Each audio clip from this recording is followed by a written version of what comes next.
தளபதி விஜய், சங்கீதா இவர்களுடைய விவாகரத்து மனு இன்று கோர்ட்டில் வந்தது. ஆனால் கோர்ட்டு பார்த்தா ஜூன் 15ஆம் தேதி அதை வந்து ஒத்தி வச்சுட்டாங்க. ஏற்கனவே 2 பேரும் நேரில் ஆஜராகணும்னு சொல்லிட்டு ஏற்கனவே தீர்ப்பு வந்திருந்தது.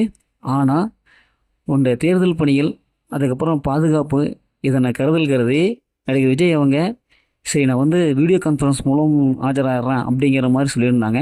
அதே மாதிரி அவங்களுடைய ஒய்ஃப் சங்கீதா அவங்களும் அதே மாதிரி வீடியோ கான்ஃபரன்ஸ் மூலம் ஆஜராகலாம் அப்படின்னு சொல்லியிருந்தாங்க.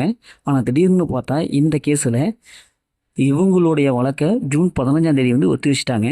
அப்போ வந்து கண்டிப்பாக ஏதாவது ஒரு நல்ல ஒரு தீர்வு எட்டப்படலாம் அப்படிங்கிற மாதிரி ஒத்தி வச்சுட்டாங்க.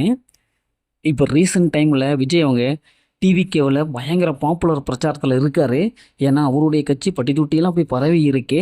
இந்த மாதிரி சமயத்தில் இப்படி ஒரு பிரச்சனையா அப்படிங்கிற அளவுக்கு இருக்கே. ஆனால் எந்த பிரச்சனையும் நான் ஃபேஸ் பண்ண தயாராக இருக்கேன் அப்படின்னு சொல்லிட்டு தளபதி விஜய் அவங்க தைரியமாக இருக்காங்க. ஆனால் உண்மையிலேயே இப்போ ரீசெண்ட் டைமில் தான் இது மாதிரி பிரச்சனைலாம் வருது. இதற்கு முன்னாடி இந்த பிரச்சனைலாம் வந்ததில்லை. என்னமோ தெரில. ஆனால் இந்த விஷயத்தில் எந்த அளவுக்கு எது உண்மை அப்படின்ட்டு நமக்கு தெரில. ஆனால் எது எப்படியா இருந்தாலும் தளபதியுடைய அந்த கான்ஃபிடென்ட்டை யாராலையும் உடைக்க முடியாது. அவருக்கு பர்சனலாக டார்ச்சர் கொடுத்தாலும் சரி, லீகலாக டார்ச்சர் கொடுத்தாலும் சரி, எந்த விதமான டார்ச்சருக்கும் நாங்களாம் அஞ்ச மாட்டோம். அவர் வந்து தைரியமாக இருப்பார் அப்படின்னு சொல்லிட்டு தளபதி ரசிகர்கள் எல்லாரும் இப்போ தைரியத்தோடு இருக்காங்க. Okay yes.